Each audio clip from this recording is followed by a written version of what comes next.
लग्नातल्या मसाले भाताची चव काही औरच असते।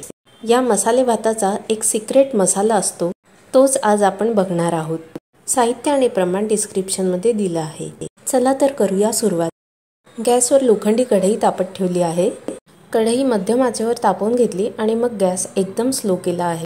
अर्धी वाटी सुक्या खोबऱ्याचे तुकडे घातले आहेत। खोबऱ्याचे तुकडे हलकेसे गरम झाले की यात अर्धी वाटी शेंगदाणे घालून घेऊया। 1-2 सेकंद परतवून घेऊया। आता आपण यात 1 टेबलस्पून तेल घालणार आहोत। खोबरं आणि शेंगदाणे आपल्याला तेलामध्ये 1 ते 2 मिनिटं परतवून घ्यायचे आहेत।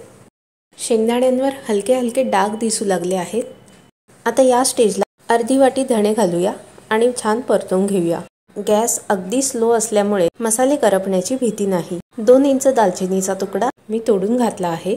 सोबतच 2 तमालपत्रही घातली। मिक्स करूया। 7 ते 8 काळी मिरीचे दाणे आणि 4 लवंगा घातल्या। 1 मसाला वेलची घालून छान परतवून घेतलं।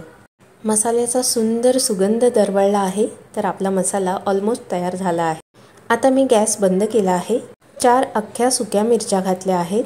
कढई लोखंडाची असल्यामुळे गॅस बंद केल्यावरही फार वेळ गरम राहते। आता 2 चमचे जिरं घातलं आहे। सर्व मिक्स करून घेऊया। सर्वात शेवटी 2 चमचे पांढरे तीळ घातले आहेत। 3 ते 4 मिनिटांसाठी हे मसाले आपण या कढईतच ठेवणार आहोत। यामुळे मसाले भाजताना आपण जे तेल घातलं आहे ते मसाल्यांमध्ये व्यवस्थित मुरलं जाईल। आता हे सर्व मसाले आपण एका प्लेटमध्ये काढून घेऊया आणि पूर्णपणे थंड होऊ देऊया।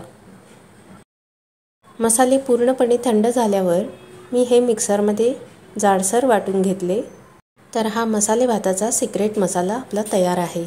मसाले भात बनवताना 3 कप तांदळासाठी साधारण 2 चमचे हा मसाला वापरला की अप्रतिम चवीचा मसाले भात तयार होतो।